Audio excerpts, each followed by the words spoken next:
This is Tom Tracy here, and I promised I would record this video tonight. I should be done editing it and should go live tonight. This is Legends of Runeterra for Magic the Gathering players. This is specifically targeted for Magic the Gathering players, and I might use some terminology for that, but anyone should be able to use this and be able to understand the game. Gonna start right over here. So, got a bunch of decks over here. And I'm actually going to go through that a little bit to start out with, go through some of the decks, talk about some of the things happening inside them, and then we'll go into a couple of games against the AI and show you a little bit. So first off, I want to start with, this is my pet deck that I've been playing with quite a bit, Better Call Saul. I'll talk about that in a second. Some basic stuff here. So I'm going to look at the deck here. And so right on the left side is our deck. You'll notice that there are two different colors here. These are the two different regions.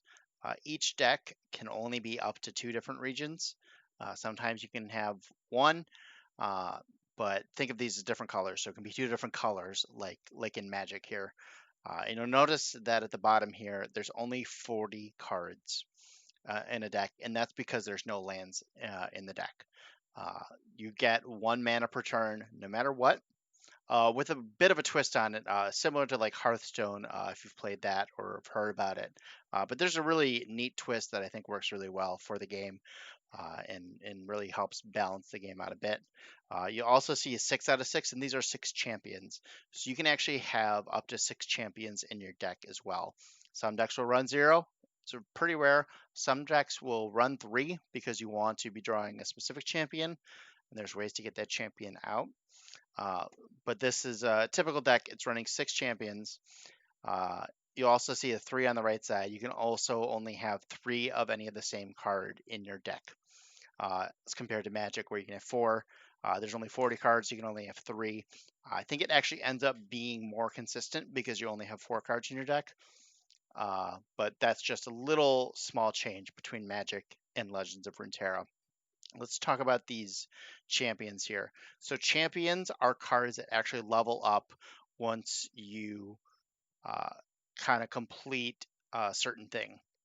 So for here, Trundle, it levels up. You can see at the bottom here. I'm actually going to pull them up here.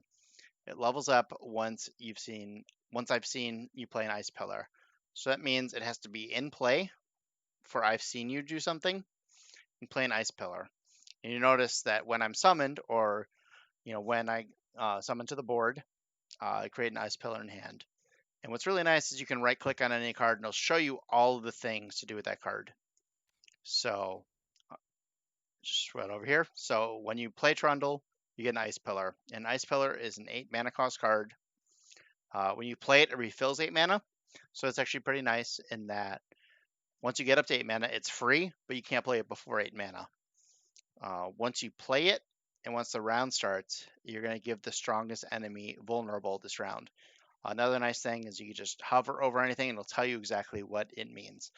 Similar to Arena, I think this is a little easier to do and a little quicker. So strongest is the highest power, with ties broken by the highest health and then the highest cost.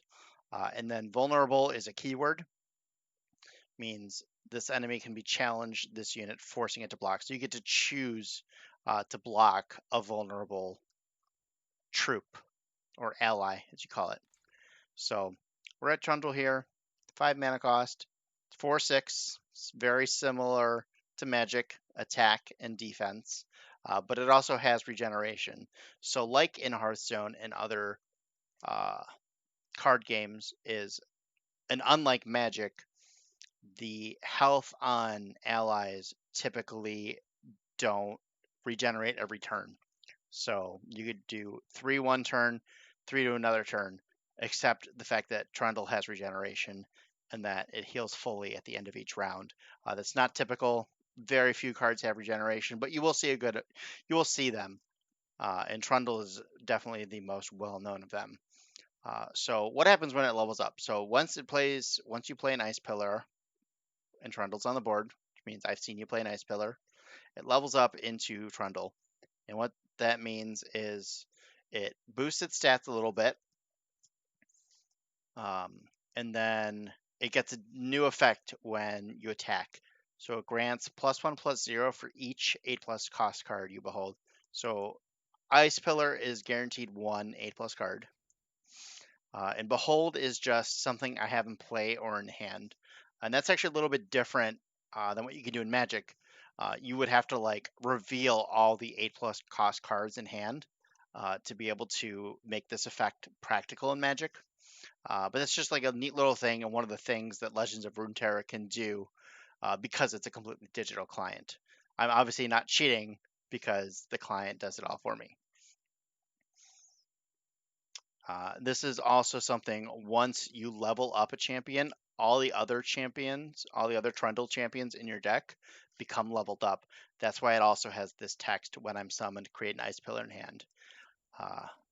When it levels up, it isn't summoned, but if this Trundle were to die and I summoned another Trundle, it would already be leveled up, and then it would create another Ice Pillar in hand, which is pretty neat. And the other neat thing is that if you have, multiple Trundles in hand and you play one, the other Trundles don't just become useless, kind of like the legend rule in Magic. They turn into Trundle's champion spell. So this is an 8-cost spell. It's slow, which I'll go over in a second. It gives all units -3/-0 this round, and it deals 3 to all units. So essentially, it's like -3/-3. And then this also shuffles a Trundle into my deck.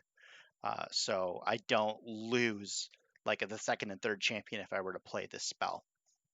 And it's just a really neat take and a really digital only unique take on legendary creatures. My other one is my big boy here, Aurelian Soul, is a dragon. That's where the name of the deck comes into play, Better Call Soul. It's a 10/10 dragon for 10, so it is expensive. It's got these square boxes here, which are keywords that aren't spelled out, but you can hover over them. This is Fury. When it kills a unit, it grants +1/+1. So it gets bigger and stronger for every time it kills a unit. And it also has Spell Shield, which is really neat and unique as well. It negates the next enemy spell or skill that would affect me. So if I tried to kill this, the Spell Shield would break instead. Similar to some things like Kira Glass Breaker, Glass Spinner, but it's just for this thing, and it's a one-time use that carries over turns, which is neat. And then so Aurelian Spell, when you play this unit from your hand, invoke. So you get to pick a Celestial card among 3 to create in your hand. It's a Celestial card that costs 7 or more. And then once you start playing, you'll see Celestial cards are just I think 10 to 15 different cards that you can only play or get in your hand when you invoke them from a different card. It was an expansion set, and Celestials were one of the key keywords there. And then every round start, it creates a random Celestial card in hand. So you'll get one of those 10 to 15 cards at random into your hand. And then the way it levels up is at the round end of turn, your allies have 25 plus total power, which is going to happen when you end up creating, a bunch of big dragons, and then other cards like Trundle gets bigger. And once it levels up, it gets a little bit bigger. It goes from 10/10 to 11/11. And it gets the same round start. It creates a random Celestial card in hand. But all my Celestial cards now cost 0. So a lot of Celestial cards are big dragons, 8 mana, 9 mana, 10 mana dragons that just crush the board. But I get to play them for free now once Aurelian Soul is leveled up. Of course, I'm probably winning the game at that point, but it's worth noting as well. You'll notice this card doesn't have regeneration like Trundle did. So when it takes damage, that damage is going to be permanent, although the Fury does make it grow a little bit bigger. So if you kill a 1/1, you're not going to do any actual damage, just as an example here. And let's look at Aurelian Soul's champion spell. It deals 15 to all enemies. It costs 2 less for each dragon or each celestial ally that you have. And then, as all spells do, they shuffle an Aurelian Soul into your deck. So basically just will kill all the enemies if you have a second Aurelion Soul in hand. It does come as a cost though, because they're expensive spells, so you can't cast multiple at a time. So let's take a look at what this deck is trying to do. So obviously it's got big fatties at the back end. So it's more of a controlling deck, but it's more mid-range control because they've got a lot of lower cost creatures that can be aggressive as well when you need it to be. So let's look at some of these creatures. So this is a 2-1 for 2. Last Breath just means when it dies, draw a card. So can block, maybe trade with something, chump block, draw a card. It's pretty nice. Icevale Archer is nice, and we have a lot of Frostbite, which is a keyword that is in Freylord, which is this region. A lot of Frostbite effects in this deck. So Frostbite is set a unit's power to 0 this round, and it can be changed after. So if you have a 10-10 and you play Icevale Archer, you can just Frostbite an enemy, choose an enemy to Frostbite and make its power 0. And then maybe they have ways to change that later, but it can be very powerful. Same with like Brittle Steel is our 1 mana, just cheap interaction spell. Frostbite. Enemy with 3 or less health, it frostbites. Flash Freeze can just frostbite any enemy. You'll notice that the card frames for my allies are different than the ones for spells. This is more square, and this has got that circle on top, just an easy way to differentiate that. On the left side, you'll see it's a little bit different here in the deck view. So Kindly Tavern Keeper, when you play it, it heals an ally or your Nexus 3. That's kind of what we're trying to do, trying to delay, heal. Once again, typically your allies don't heal in between turns. So this allows you to play with that a little bit, or also just heal your Nexus or your life total by a little bit more. Wording Stones, round start. Get an extra mana gem this round. So this ramps you 1 while it's in play. So essentially it taps for an extra mana without having to tap, if that makes sense as a Magic player. We also have Avalanche, which is one of our sweeper spells. Just deals 2 to all units. So you've seen this effect in Magic, just a small sweeper that can deal with some smaller creatures. We also have some other spells. Resplendent Stellacorn. It heals an ally and your Nexus 3, so it's actually really nice. It's going to be able to just help you survive a lot of things. You might want to play an Avalanche and then your Stellacorn. So it's going to deal 2 to maybe like a 3-3. Then you play your Stellacorn and you're healing your 3-3 and you're healing your Nexus, your life total. We got Star Shaping here, which allows you to heal your Nexus 5. And you get to invoke a Celestial card that costs 7 or more. You can also heal an ally, so that's a card.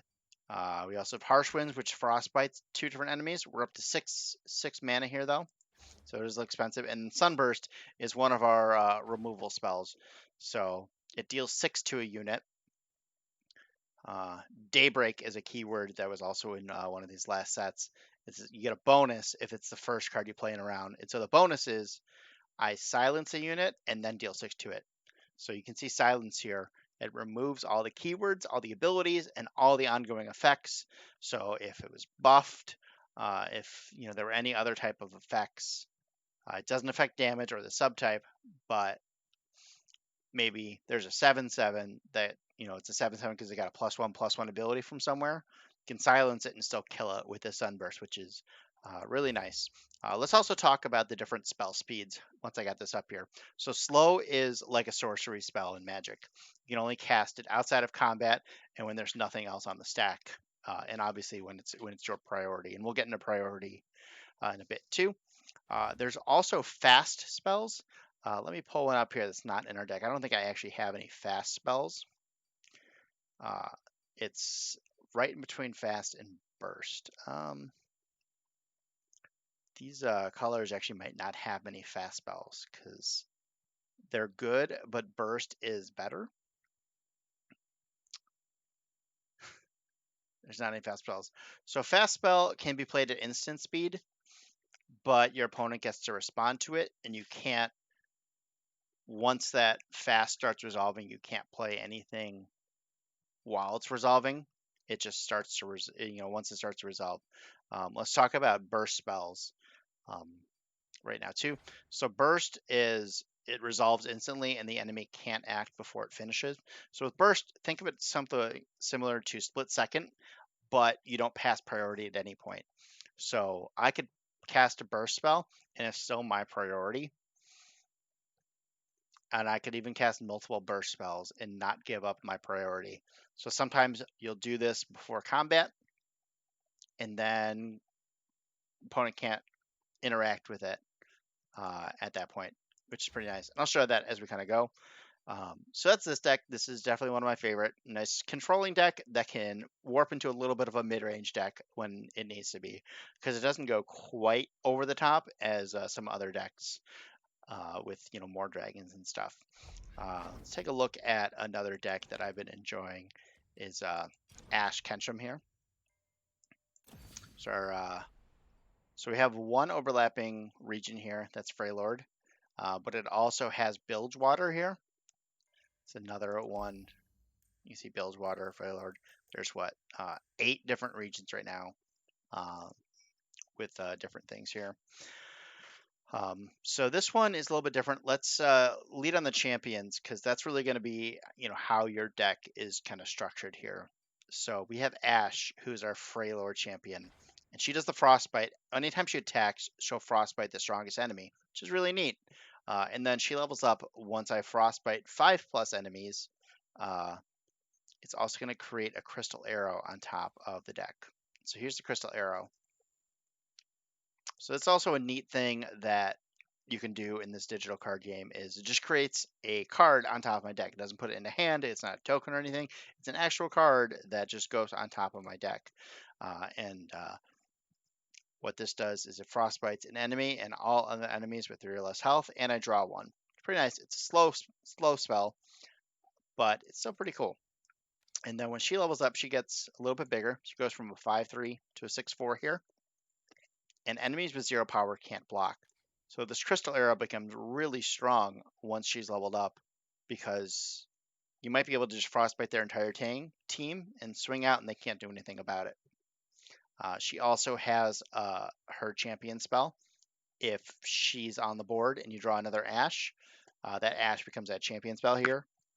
We've seen this. It's Flash Freeze. We actually have it in our deck and we had it in the last deck. Just frostbites any enemy.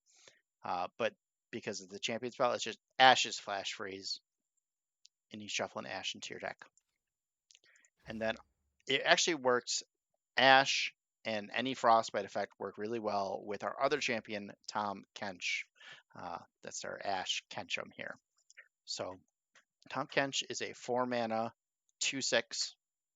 And then round start, it creates an acquired taste. So it creates a spell in hand at the beginning of every turn. And so what it says is an acquired taste. It's 2 mana, slow spell, fleeting. So fleeting card discards from the hand when the round ends. So it's kind of one time because it creates it every turn. You don't want to stack them up, but you can use it once a turn. Tahm Kench swallows an enemy unit. So what that means is it's going to strike him. So think of that as just, it deals damage equal to its power to Tahm Kench. And then he captures it. Capture card is removed from the game, returns when the capturing unit leaves play. So think of it like going under Tahm Kench. It's exiled under him, kind of like an Oblivion Ring effect there. The only thing about this is it doesn't come back normally, I believe. Is it'll come back with all the different effects that it had on it before. So it just maintains everything. So Tahm Kench levels up when it's captured 3 different units. When it levels up, it obliterates or exiles all the captured enemies, and it releases its allies. So there's also his spell here. An ally captures another ally and gains the ally stats. So if you want Tahm to capture someone maybe who's bigger and stronger, you can use this spell or his champion spell to do that.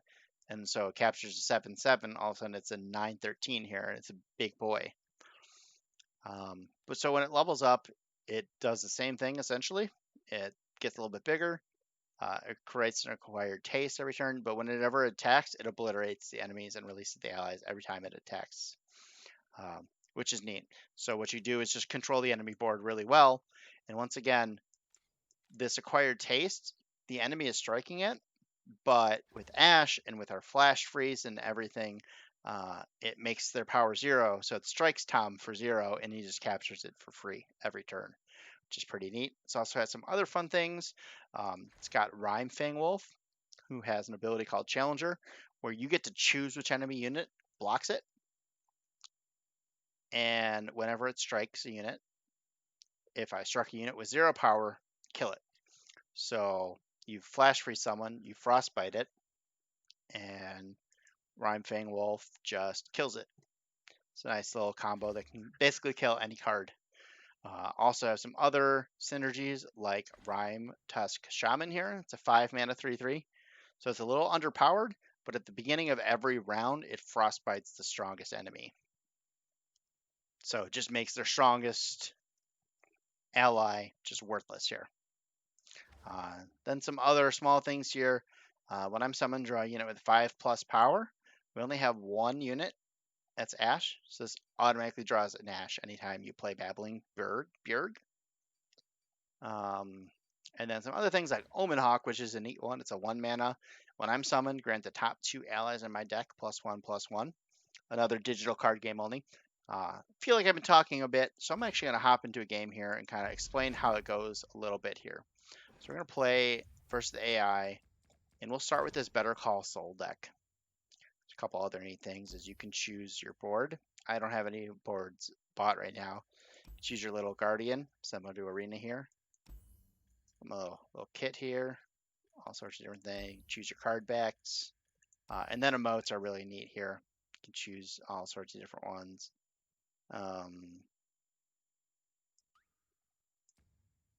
Yeah, some fun ones there. So let's play versus AI, and then I'm not worried about time constraints.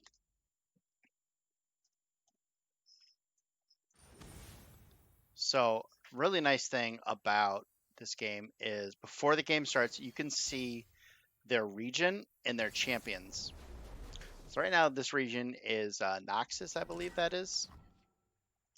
If you right click on their deck or click on their deck, you can see their champion is Zed. Oh, Ionia, right. So Zed, and you can even right click on him and see exactly what he does. And he's an aggressive deck. Whenever it attacks, it summons an attacking Living Shadow with my stats. Living Shadow is just a ephemeral shadow of Zed with his stats. And whenever he levels up, once he sees himself or my shadow, strike the enemy nexus twice. And then it becomes a 4/3 that does the same thing, it's just a little bit bigger. So we're starting here. We only start with 4 cards in hand, but we can replace any of them in mulligan right back up to 4. We know they're aggressive, so I actually want to get rid of my Aurelian Soul. I'm really looking for Avalanche, so I'm going to get rid of this. This is a little bit iffy. Hopefully I draw some medium cards here. Perfect. Aurelian Soul, not good. But this nice draw here too. All right, so on the right side is our mana here. So we have 1 mana. It's going to go all the way up to 10 here. But the neat thing about this and how their mana system works is that there's also 3 circles or dots in the bottom here. And you can actually hover over it and it'll show you what it actually does. Come on. It's your spell mana. So you can bank up to 3 unspent mana at the end of round just for casting spells, not your allies, just for spells. So you can get up to 13 mana to cast spells. And it's going to bank at the end of every turn that's unused. A little bit more on the board. Obviously, this is our life total. It maxes out at 20. Call it the Nexus. And then we have the sword here. So the sword is your attack token. And when the attack token is illuminated, it's your turn to attack. So this just rotates every turn. So at the beginning of every turn, we're going to draw a card and we'll be able to play spells on everyone's turn. Neat. You can look at your deck here. You can see here, you can see cards left. Pretty easy here. I could play a Brittle Steel, which would frostbite this for the end turn, but since he's not attacking, I have this attack token. It doesn't do anything. Let's take a look at what our opponent has here. It's a 2/1, gives me elusive or flying. Can only be blocked by another elusive unit. So it's this turn, so I don't really have to worry about that. I'm going to pass. Opponent doesn't have anything to do. They have no mana. Pass. You see that 1 mana is banked into spell mana right now, though. All right, so they have a 1/1 quick attack, which is first strike. I'm going to play my 2/1 last breath draw 1. And just like Magic, they're attacking here. I'm going to block 2/1, 2/1, so they'll both die. I'm going to draw a card. What's actually really nice is their eye ability here. It's going to show me what's going to happen, so I don't have to spend time doing math.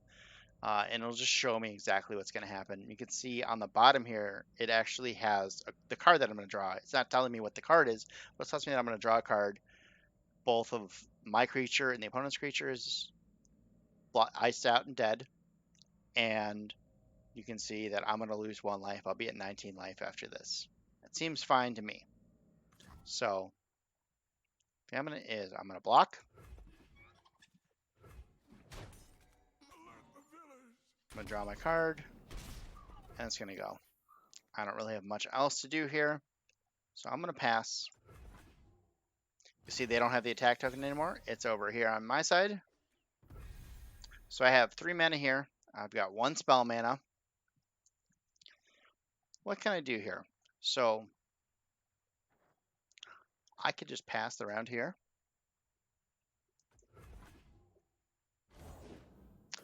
They're going to play something. So they're playing their Zed. It's a 3/2. It's their champion here.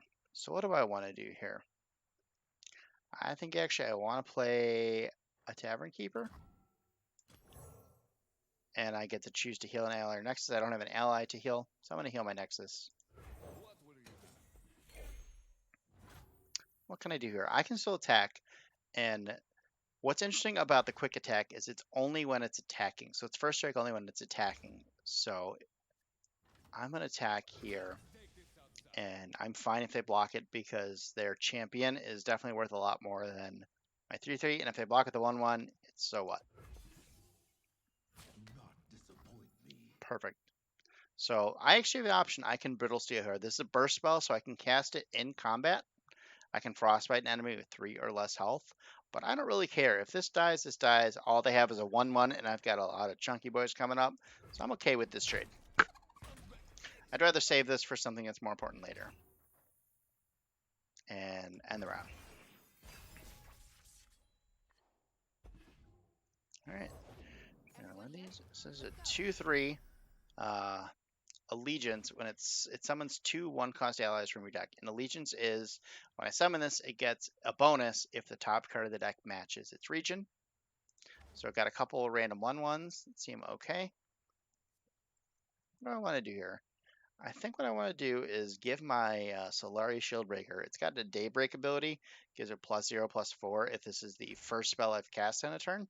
Daybreak is just the bonus if it's the first card I played. So I'm going to play it. And it becomes a 3/6.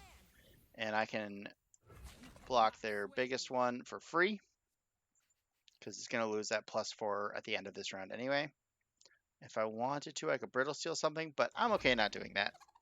I'm going to take 4.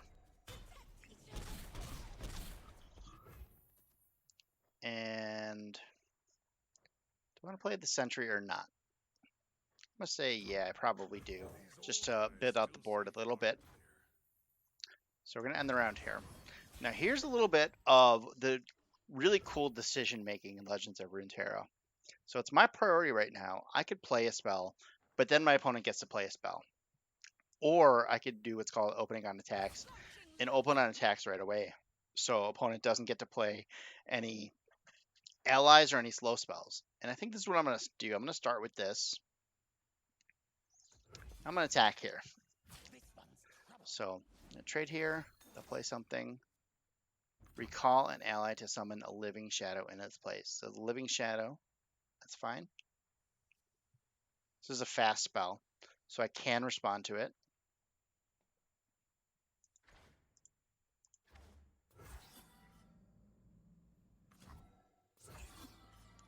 So you can see that's a living shadow under there rather than the creature which is up on top there.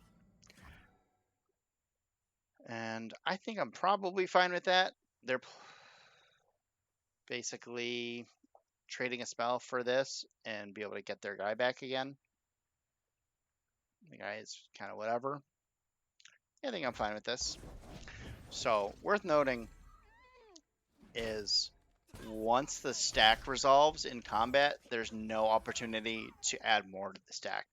So you have to be ready for that. So they played their guy again. They get priority first after attacks because I used my priority for attacks. But I can play this Resplendent Stellacorn and heals an ally and my Nexus 3. This wasn't hurt at all, but I healed my ally and Nexus 3 still. So I can choose to end the round here, which is what I'm going to do. So you can see it has some, so you can see this sign up here. It stands for quick attack. Actually, don't know what this, I don't think anyone knows what this lightning bolt means. Just that it has an ability, I think. So when it strikes, it reduces the cost of the most expensive unit in its hand by 1. Interesting. What do I have here? I'm fine with just passing priority here. I don't really need to do anything. So let's block here, block here.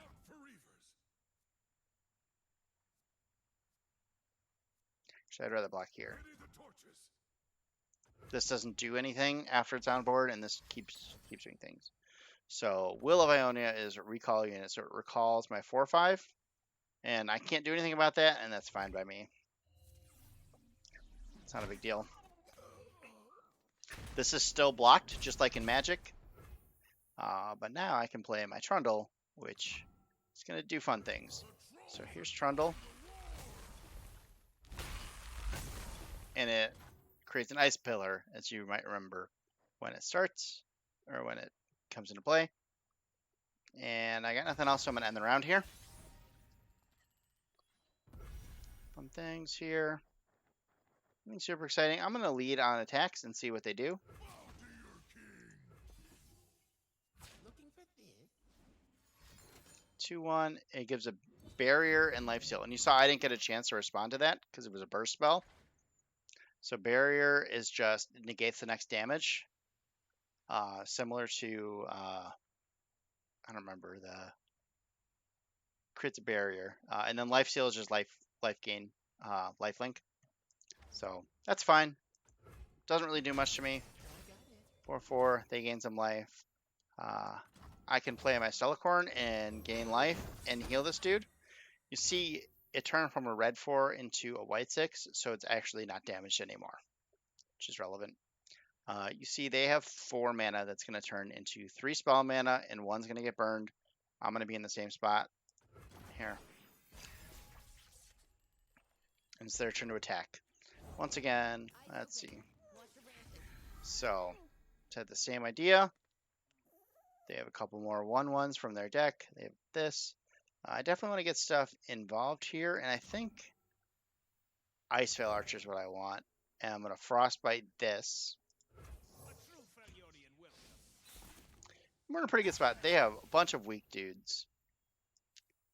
We're going to block here, and block here. That seems good. Take 2. We'll see how everything's going to play out here. I could Frostbite some stuff if I want to, but I don't really need to here. Oh, now I'm in. Okay, so they have the same idea. This is going to come back. That's now a Living Shadow with the same stats. And here. All right. And we are going to play my 5/5, and I'm going to heal this dude because Trundle's going to heal himself. Okay. Look at this. All right. Pass the turn here. Those go back down because it's just a 1-round bonus there. So I've got 9 spell mana here. I want to play my Ice Pillar first because it's a free spell. And it's going to make my Trundle get bigger. Some really sweet graphics here.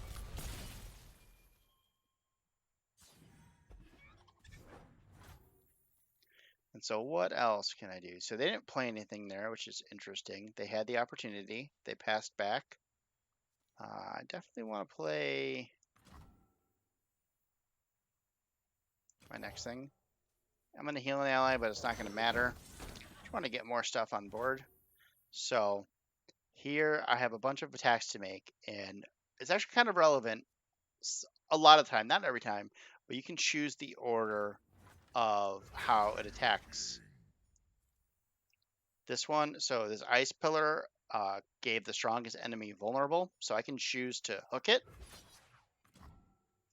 and choose to who gets to block it or who gets to attack into it and how they're blocking. And we can see here, so Trundle, once again, it grants +1/+0 for every 8+ cost card I behold. That's 1 and 2, so it should be a 7/7. Let's check the eye. Comes, yeah, 7, and then it's going to get 2 damage onto it from here. Nothing else, right? Just swing like this is fine. This also has Overwhelm or Trample now, which is relevant. That's fine. They're losing a bunch of dudes, taking some damage. And I have bigger dudes in play. Okay. Ooh, they have a Zed here. So I can kill the Zed if I want, but I don't really need to. I'm going to play my Sentry here.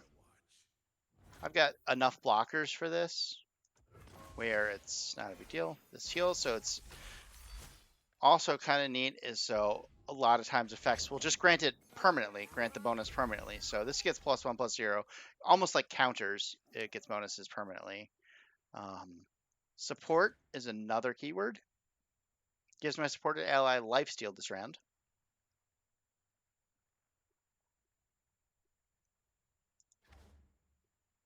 What do I want to do here? I think I want to play. No, I'm gonna let him attack because I can only have 6 creatures on the board here. So assumably some will die here. So they get to choose to hook this, which is whatever. I'm going to block here because I want this to die so I can draw a card. Let's block their big one. Let's block a 1/1 and let's block a 2/2 here. And I don't lose much at all. This seems fine, right?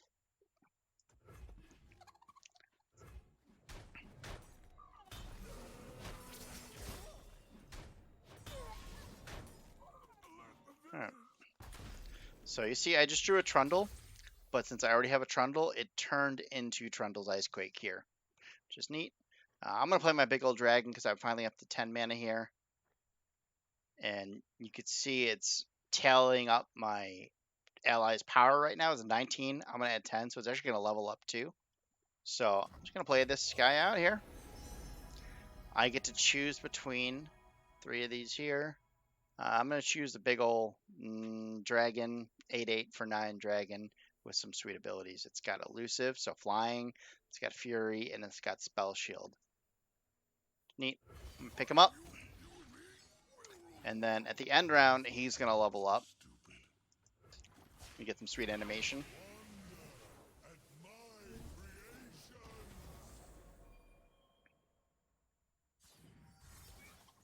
So round start, it's going to create a random Celestial card in hand, and my Celestial cards cost 0. Oof.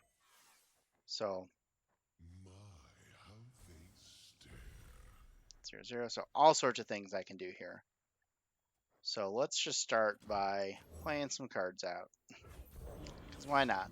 I'm going to replace my 0x with a 7/7 flyer. This is whatever. We're going to do that again here. or a place because it's just bigger.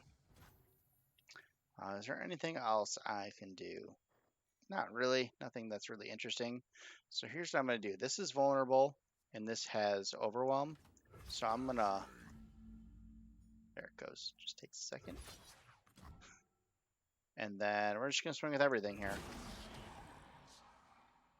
And it's going to bring him down to 23. See, it's 42 damage here. Even if they block the biggest thing, it's going to be more than enough to kill them. I could even play something like Harsh Winds here and Frostbite, 2 of these. And because it was a burst, I retain priority there. I can do something else now, but I don't really have anything else that's relevant to do. Dead. Boom, boom, boom, boom, boom. See, the fury, this actually made this get stronger before we killed them. You've been wonderful, as have I. And then, even if it's AI, you do get experience and some progress towards your daily goals or quests. And some little bit of experience here.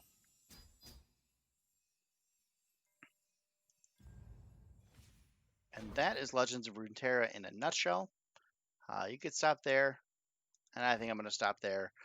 Trying to get this cut up for tonight. And please let me know if you've got questions, comments, anything that I didn't cover that you think I should, or have questions about it. Peace.